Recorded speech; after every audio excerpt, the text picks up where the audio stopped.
অভিক দে আরো বিভিন্ন লোক যারা ছিল তারা এইসবের মধ্যে যুক্ত রয়েছে।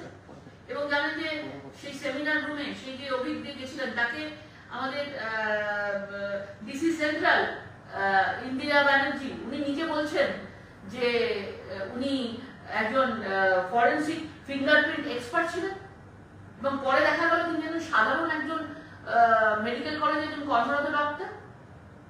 তো তাহলে ভেবে দেখুন, মানে একের পর এক তৃণমূলের লোকজন এখানে জড়িত রয়েছে, এর ভেতরে এই পুরো র্যাকেটের মধ্যে জড়িত রয়েছে, যারা মৃতদেহ মর্গে সেগুলোকে না রেখে সেই মৃতদেহের সঙ্গে অশালীন ভিডিও, মৃতদেহ থেকে অর্গ্যানগুলোকে কেটে নিয়ে সেগুলোকে অন্য জায়গায় পাচার করতো এবং লাখ লাখ টাকা ইনকাম করতো, এবং সেটা 200 কোটির দুর্নীতিতে পৌঁছেছে। এই আর্যিকরের ঘটনায় আজকে আমরা দেখেছি তিলোত্তমার এই মৃত্যু নিয়ে যখন চারিদিক মানে পুরো সুনামি চলছে আন্দোলনে, সেই সময় এর পেছনেও কিন্তু অনেক আর্যিকর নিয়ে অনেক কিছু মৃত্যু হয়েছিল, সেই মৃত্যুগুলোকে বিভিন্নভাবে সাজানো হয়েছিল। 2001 সালে সৌমিত্র বিশ্বাস 25শে আগস্ট তাকে মানে মৃত অবস্থায় পাওয়া যায়। তাকে কি বলা হয়েছিল? বলা হয়েছিল যে পরে মানে তিনি কি করেছিলেন, তিনি মানে প্রতিবাদ করেছিলেন, আওয়াজ তুলেছিলেন যে এখানে পর্নোগ্রাফির কিছু ভিডিও বা এখানে সেই নিয়ে কথা আওয়াজ তুলেছিলেন, সেই জন্য তাকে পুরো মেরে ফেলা হয় তাকে। 2003 সালে অভিজিৎ দত্ত মারা যান, সেখানে তাকে কি বলা হয়, মারা যাওয়ার পর তাকে কি কারণ দেওয়া হয়, যে তিনি ড্রাগ সেবন করতেন অতিরিক্তভাবে, সেই জন্য মারা গেছেন। কিন্তু আদৌ তিনি ড্রাগের বিরুদ্ধে প্রতিবাদ করেছিলেন, কিন্তু তাদের কারণ দেওয়া হয়েছিল যে ড্রাগ সেবনে মারা গেছে। 2016 সালে ঘটনা ঘটেছিল ডক্টর পৌলমী সাহার, ঠিক এরকম ভাবে মৃত্যু হয়। এরকম অনেক ভাবে 2023 সালে শুভ্রজিৎ দাস, ডক্টর সায়ন মন্ডল এরকম একটা অদ্ভুত ভাবে মানে মিস্টেরিয়াস ভাবে মারা যায়, তার কিন্তু কোন রকম কোনো তদন্ত শেষ পর্যন্ত হয়নি। তাহলে আপনারা ভাবছেন কি করে যে এই মুখ্যমন্ত্রী আজকে এই তিলোত্তমার বিচার তিনি করবেন? এবং উনি স্বাস্থ্যমন্ত্রীও আছেন, এবং স্বাস্থ্যমন্ত্রী হিসাবে উনি এই যে সরকারি হসপিটালে এত রকমের কারবার চলতো, সরকারি অনুদান তো যেত এই স্বাস্থ্য ভবনগুলোতে, তাহলে তিনি এই পাচার চক্রের কোনোভাবেই তিনি মানে কিচ্ছু জানতে পারেননি, সেটা কি করে সম্ভব? এবং এত কিছুর পরেও তিনি সন্দীপ ঘোষকে উপহার দিচ্ছেন, ন্যাশনাল মেডিকেল কলেজের অধ্যক্ষ প্রিন্সিপাল বানিয়ে দিচ্ছেন, এবং এ রাজ্যের অ্যাডমিনিস্ট্রেশন, পুলিশ সবথেকে বড় কথা, যাদের রক্ষা করার কথা তারাও ভক্ষক ছিল, যারাই রক্ষক তারাই ভক্ষক, তারাও এই জিনিস পুরোপুরি ভাবে দেখে গেছে, এবং দেখে তারা পকেটে ঘুরে ঘুরে তারা টাকা ভরেছে। এবং আমরা মমতা বন্দ্যোপাধ্যায়ের মুখে অনেক সময় শুনেছি যে 75% পার্টিকে দাও আর 25% নিজে খাও, মানে সেটাও তিনি বলেছেন। মানে তার মানে বোঝা যাচ্ছে যে এই পুরোপুরি যে হাসপাতালে, সরকারি হাসপাতালের মধ্যে যে এত বড় চক্র চলছে সেটা মুখ্যমন্ত্রী অবগত ছিলেন, এবং এই মৃত্যুর জন্য যে আসল যারা দোষী রয়েছে, প্রভাবশালী যারা রয়েছে, কাদের কাদের কাছে এই পাচার চক্রের টাকা পয়সা পৌঁছতো, এগুলোকে বন্ধ করবার জন্য তিনি আজকে রাস্তায় নেমেছেন, এবং তিনি বারবার চেষ্টা করছেন প্রমাণ লোপাটের, কারণ প্রমাণ পাওয়া গেলেই তাহলে বোঝা যাবে যে কারা এই ঘটনা ঘটিয়েছে এবং তাদের উদ্দেশ্য কি ছিল। এবং আজকের কথাতে আমি আসছি যে আজকে মুখ্যমন্ত্রী গিয়েছিলেন নিজের চেয়ারকে বাঁচানোর জন্য, চেয়ার বাঁচাতে ছুটে গেছেন। কদিন আগে বলেছিলেন উনি নাকি পদত্যাগ করতে চান, তাহলে আজকে পদত্যাগ কোথায়? পদত্যাগের তো কোনো নামগন্ধ ছিল না। তিনি আজকে চেয়ার বাঁচাতে আজকে সেই ধর্ণা মঞ্চে চলে গেছেন, ধর্ণা মঞ্চে তিনি নাটক করতে গেছেন। তিনি কি বলতে গেছেন ধর্ণা মঞ্চে? তিনি বলতে গেছেন আমি রোগী কল্যাণ সমিতি থেকে আমি ভেঙে দিচ্ছি। তার মানে রোগী কল্যাণ সমিতিতে তুমি এতদিন ধরে যা যা জিনিস হচ্ছে একজন স্বাস্থ্যমন্ত্রী হিসাবে মমতা বন্দ্যোপাধ্যায় কিছু জানেনি, কিছু জানতো না। রোগী কল্যাণ সমিতি ভেঙে দিলে কি তার আগে কি কি হয়েছিল না হয়েছিল তা তদন্ত জানতে পারবে না? আমরা জানতে চাই যে এতদিন ধরে রোগী কল্যাণ সমিতিতে যারা ছিল, যে অনুদান এসেছিল সরকারের কাছ থেকে, আর যা যা এই আরজিকরের মতো জায়গায় বিভিন্ন সরকারি হসপিটালে কি কি হচ্ছিল, সেগুলোকে জানতে হবে, সেগুলোর তদন্ত দরকার আছে। উনি নিজে একদিকে বলছেন আমি একা সরকার চালাই না, সরকার চালায় কে? এতদিন ধরে তো উনি বলতেন যে 294টা ক্যান্ডিডেট আমি, সরকার আমি চালাই। আজকে হঠাৎ করে তার নিজের জায়গা থেকে অন্যদিকে অন্যদের ঘাড়ে দোষ ফেলে দিচ্ছেন কেন? একটা সরকার চালাতে গেলে একজন পুলিশ মন্ত্রী, স্বরাষ্ট্রমন্ত্রী, তাদের হোম মিনিস্ট্রি, ডিফেন্স সবকিছু দরকার হয়। তার মন্ত্রী কে আছেন? তার মন্ত্রী মমতা বন্দ্যোপাধ্যায় আছেন। তো মমতা বন্দ্যোপাধ্যায় তো 4 বিভিন্ন রূপে সরকারটাকে চালাচ্ছেন। তাহলে তার সেই ডিপার্টমেন্টগুলো যদি ব্যর্থ থাকে তো তার দায়িত্ব ওনাকে নিতেই হবে।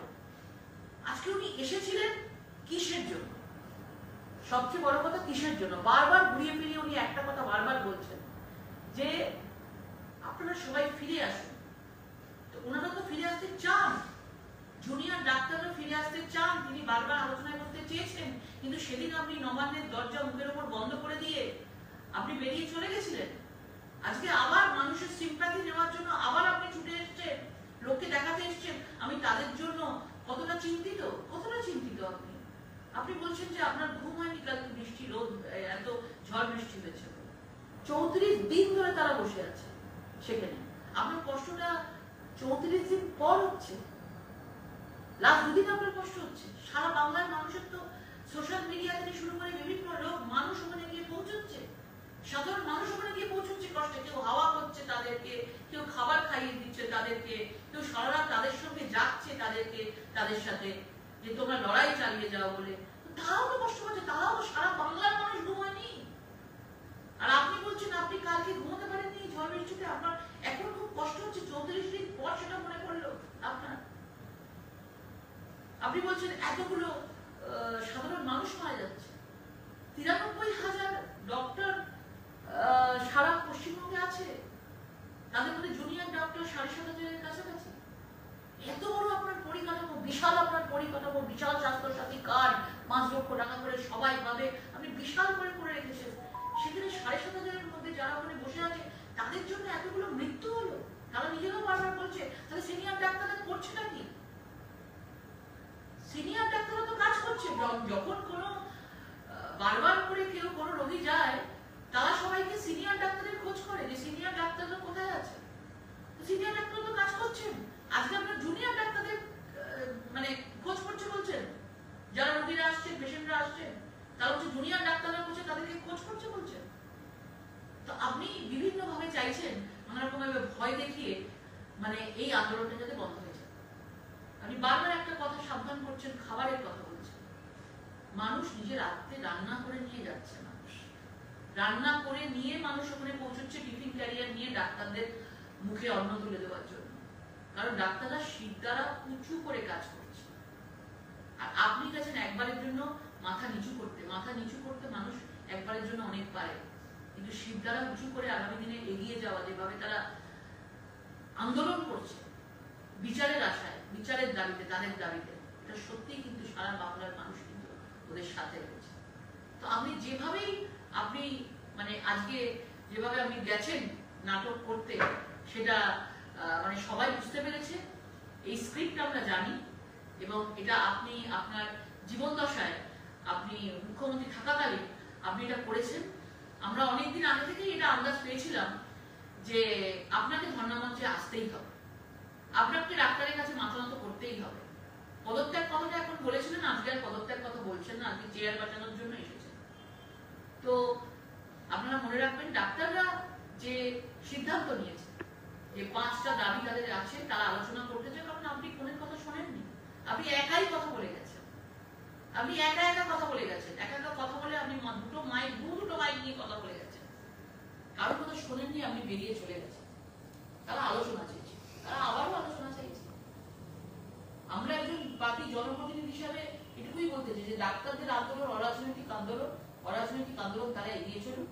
আমরা আছি, একজন মা হিসাবে আছি, একজন মেয়ে হিসাবে আছি আমরা, এবং তাদের পাশে আছে, তাদের অনেক আশীর্বাদ, ঈশ্বরের আশীর্বাদ আছে, এবং তারা শারীরিকভাবে সুস্থ থাকুক এবং তাদের দাবি নিয়ে তারা এগোতে থাকুক। এবং আপনি বারবার বলছেন কেউ আমার শত্রু নয়, কেউ আমার বন্ধু নয়, যারা দোষী আমি খুঁজে দেখবো, দাদা যদি দোষ প্রমাণিত হয় তাহলে তাদেরকে আমি সরাবো। মানে আপনি বলতে চাইছেন এই তিলোত্তমার জন্য কেউ দোষী নয়, এই তিলোত্তমার এই অভয়ের জন্য মানে অভয়া আত্মহত্যা করেছে, সুইসাইড করেছে, কেউ দোষী নয়। অন্য জায়গা থেকে এসে তো এত বড় কাণ্ড ঘটিয়ে দিয়ে যায়নি। ওরকম একটা সরকারি হাসপাতাল মধ্য কলকাতার মতো একটা জায়গায় এত বড় একটা নৃশংস ঘটনা ঘটে গেছে। আপনি এরপরে বলছেন যে আমি দেখবো কেউ যদি দোষী থাকে আমি ভেবে চিনে বিবেচনা করে দেখবো। আবার পরে বলছেন আমি প্রতিশ্রুতি দিয়ে যাচ্ছি। আপনি সিবিআই হওয়ার আগেও বলেছিলেন আমি সময় চাইছি কালকে, এবারেও আপনি সময় চেয়ে গেলেন, এবারেও আপনি প্রতিশ্রুতি বলছেন। আপনি প্রতিশ্রুতি কথাটা কতভাবে আপনি সমর্থক হিসেবে ইউজ করেছেন। এর আগেও আপনি প্রতিশ্রুতি কথাটা বলেছেন যে প্রতিশ্রুতি মানে প্রতারণা। আপনি বলেছেন প্রতারণা মানে চিটিংবাজি। তো প্রতিশ্রুতি প্রতারণা চিটিংবাজি সেটা আপনার মুখ দিয়েই বেরিয়েছে। আপনি আজকে সেই প্রতিশ্রুতির কথা বলছেন, তাহলে কোন বাংলার মানুষ বলুন আপনাকে বিশ্বাস করে? আপনাকে কেউ বিশ্বাস করে না, আপনাকে কেউ ভরসা করতে পারে না। কারণ এতদিন ধরে যে এত মহিলাদের উপর অত্যাচারের ঘটনা ঘটেছে, কামদুনি, পার্ক স্ট্রিট, কাকদ্বীপ, কুচবিহার, জলপাইগুড়ি, বীরভূম থেকে শুরু করে পুরুলিয়া, বাঁকুড়া, যা যা জায়গায় ঘটেছে, একটার তো বিচার হয়নি। আপনি ঘুরিয়ে ফিরিয়ে আস্তে আস্তে পাশ কাটিয়ে বেরিয়ে চলে গেছেন। বিভিন্নভাবে মিথ্যা কথার আশ্রয় নিয়েছেন। মুখোশের আড়ালে ভয়ঙ্কর যে দৃশ্য আমরা দেখেছি, মুখোশ করে চালিয়েছেন। কিন্তু এবারে আর মানুষ মানবে না। এবারে এই প্রতিশ্রুতি কথাটা আপনার ডিকশনারিতে একটা প্রতারণার শব্দ হয়ে দাঁড়িয়েছে। সেই জন্য আমরা ডাক্তারদের সাথে আছি এবং এর বিচার আপনাকে দিতেই হবে। এবং জুনিয়র ডাক্তাররা যে শির দ্বারা উঁচু করে এগিয়ে চলেছে তাদেরকে স্যালুট জানাই, তাদেরকে কুর্নিশ জানাই। তারা এগিয়ে চলুক অরাজনৈতিক ভাবে। প্রত্যেকটা মানুষ ওনারা বলেছেন যে আমরা অরাজনৈতিক আন্দোলন, এখানে আমাদের নিজেরা বলেছেন এখানে আমাদের কোনো রাজনৈতিক রং নেই। তারা যখন নিজেরা বলছে প্রত্যেকটা মানুষ তাদের সাথে আছে এবং তাদের সাথে সবাই অংশগ্রহণ করুন এবং সবাই তাদেরকে মনের জোর দিন। কারণ তারা যে কথাটা বলছে সেটা বাংলার মানুষের কথা, তৃণমূল কংগ্রেসের কথা নয়, বাংলার মানুষের কথা বলছে। সেই জন্য বাংলার মানুষের কথার সঙ্গে জুনিয়র ডাক্তার রয়েছেন, তারা এগিয়ে চলুক, তাদের দাবিগুলো থাকুক। এই বলে আমি আমার বক্তব্য শেষ করছি। 200 কোটি টাকা দুর্নীতি করে এই পরিসংখ্যানটা তো বিরাট একটা অভিযোগ। হ্যাঁ, আজকে সিবিআই তদন্ত করতে করতে এরকমই একটা সংখ্যা আসছে, প্রায় 200 কোটির কাছাকাছি। মানে এক একটা অর্গান প্রায় 10 লাখ 15 লাখে বিক্রি করেছে বিভিন্ন ভাবে, এবং সেটা আশেপাশের দেশ বাংলাদেশের কোনো জায়গায় পাচার করেছে। বাবু কি ভয়ঙ্কর! মানে আমাদের বাড়ি এখন কেউ যদি বডি কেউ ডোনেট করে, কেউ চাইছে না যে বডি ডোনেট করতে। বডি ডোনেট করা হয় তাহলে তাদের যারা রিসার্চ করবে, যারা রয়েছে, ডক্টররা রয়েছে, তাদের জন্য করা হয়। তারা পড়াশোনা করবে, তারা জানবে, ফিজিওলজির ব্যাপারে জানবে, তার জন্য করা হচ্ছে। এটা কি শুধু আরজিকর না সমস্ত সরকারি বিভিন্ন সরকারি হসপিটাল? এটা কিভাবে চক্রটা? এই চক্র একটা বিশাল চক্র। আমার মনে হয় যে সিবিআই তদন্ত করতে করতে নিশ্চয়ই বের করতে পারবে যে এই 200 কোটির কাছাকাছি যে এই বড় দুর্নীতি, এই অর্গান প্যাকেজ দিয়ে আমরাও দেখেছি মিডিয়ার মাধ্যমে যে বেরিয়েছে, এইটা আমার মনে হয় ভয়ঙ্কর জিনিস। এবং হয়তো এই অভয়া, এই তিলোত্তম এটা জেনে গিয়েছিল, সেই জন্যই আজকে তার এই পরিণতি হয়েছে। অর্গানটা কিভাবে, মানে কাদের অর্গানটা পাচার করা হবে বলে অভিযোগ? মৃত ডেড বডি, মৃত মানুষের অর্গান।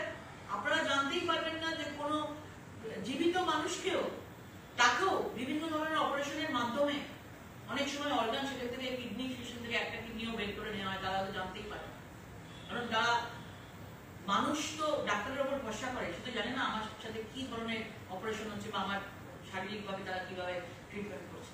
এরকম অনেক কিছু জিনিস, ভয়ঙ্কর ভয়ঙ্কর জিনিস বেরিয়ে যাচ্ছে এবং সবে তো আমরা দেখতে শুরু করেছি। আমরা আইসবার্গের ওপরটা দেখতে শুরু করেছি এবং আরো ভেতরে আমরা ঢুকে দেখতে পাবো যে ভয়ঙ্কর বাংলায় চলে। আমরা চাই যে সারা দেশ দেখতে। মৃতদেহের অর্গানের ক্ষেত্রে বিজ্ঞানসম্মত কিছু পদ্ধতি আছে ক্যান্সার ট্রান্সপ্লান্টেশনের ক্ষেত্রে, সেটা ব্রেন ডেথ হলে হতে পারে। আর মৃতদেহ থেকে যেরকম কর্নিয়া বা স্কিন এগুলো করা যায়, কিন্তু কিডনি বা লিভার বা হার্ট এগুলো কিন্তু মৃতদেহ থেকে সম্ভব না, মানে কাজে লাগানো। মৃতদেহ থেকে সংগ্রহ করলে বিজ্ঞানসম্মত ভাবে এটা কাজে লাগানো সম্ভব। একটা টাইম থাকে মৃতদেহের সঙ্গে। আমি যতটুকুনি জানি, শিখেছি আমি, একটা মৃত্যুর একটা বিশেষ সময় আছে, তারপরে সেই সময়ের মধ্যে কিন্তু সেইটা হয়। এবং সেই সময়ের মধ্যে কিন্তু যদি কেউ চক্ষুদান করতে চায়, যদি কেউ কিছু ডোনেট করতে চায়, মানে কিন্তু সেটা একটা সময়ের মধ্যে হয়। হ্যাঁ, সেখানেও চক্ষু চক্ষু দ্বারা, এবং সেগুলো যদি বাকি কোনো অর্গান থাকে তারও একটা সময় থাকে। তারও একটা সময় থাকে। ব্রেন ডেথের মধ্যে মানে মেশিন দিয়ে তাকে সবসময় বাঁচিয়ে তো রাখা। ব্রেন ডেথ হয় না। সবসময় তো আপনি বলতে পারবেন যে কোনো মৃতদেহের পেছনে ব্রেন ডেথ হচ্ছে। হ্যাঁ, কিন্তু আগে তো মানুষের কোনো কোনো সময় নানা রকমের নিশ্চয়ই তার বৈজ্ঞানিক পদ্ধতি আছে। অর্গানগুলো তো নেওয়া যায় না ব্রেন ডেথ ছাড়া, আর এটা রোটর অনুমতি নিয়ে করা হয়, মানে কেন্দ্রীয় একটা প্রতিষ্ঠান। কোনো কিছুর অনুমতি এখানে নেওয়া হয়নি। আপনাদেরকে সেটাই বলছি, কোনো কিছুর অনুমতি নেওয়া হয়নি। পুরো চক্র কাজ করেছে, কালো চক্র কাজ করেছে। অর্গান ব্যবসায় কালো চক্র এখানে কাজ করেছে। এটা কি আপনারা জানাবেন? সিবিআই কি আপনাদের? তারাই তো জানাবে।